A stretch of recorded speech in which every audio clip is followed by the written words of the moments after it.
vya mahusiano kati ya Ivory Coast na Tanzania. Moja, tumeendelea kuimarisha mahusiano yetu ya kidiplomasia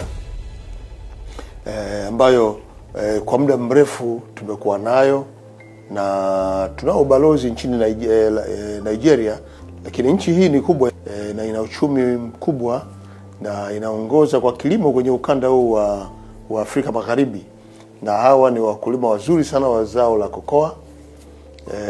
Chocolate karibu nyingi zilizotengenezwa kutokana na kokoa inayotokana na hapa Ivory Coast. Lakini pia hawa ni wazuri kwa kilimo cha korosho, wanalima korosho na ni zao ambalo linawaletea uchumi, na hapa kwa bahati nzuri wanalima zaidi ya Tanzania. Kwa hiyo ni nchi ambayo tunaweza tukajifunza kwenye sekta ya kilimo.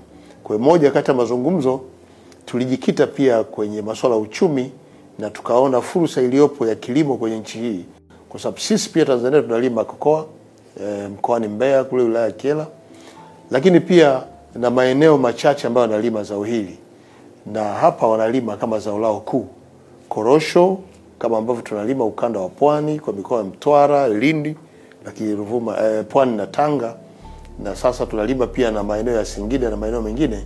Hapa wanalima kwa kiasi kikubwa cha korosho, na ndicho kinawaingizia pato la kigeni. Kwetu tumekubaliana na Mheshimiwa Waziri Mkuu hapa kwamba tuagize mawaziri wetu wa kilimo wakutane, waone maeneo yanayofaa kuweka mikataba ya kubadilishana mawazo, ikiwemo na eneo la utafiti, lakini pia masoko na uongezaji thamani, kwa maana ya kuweka viwanda.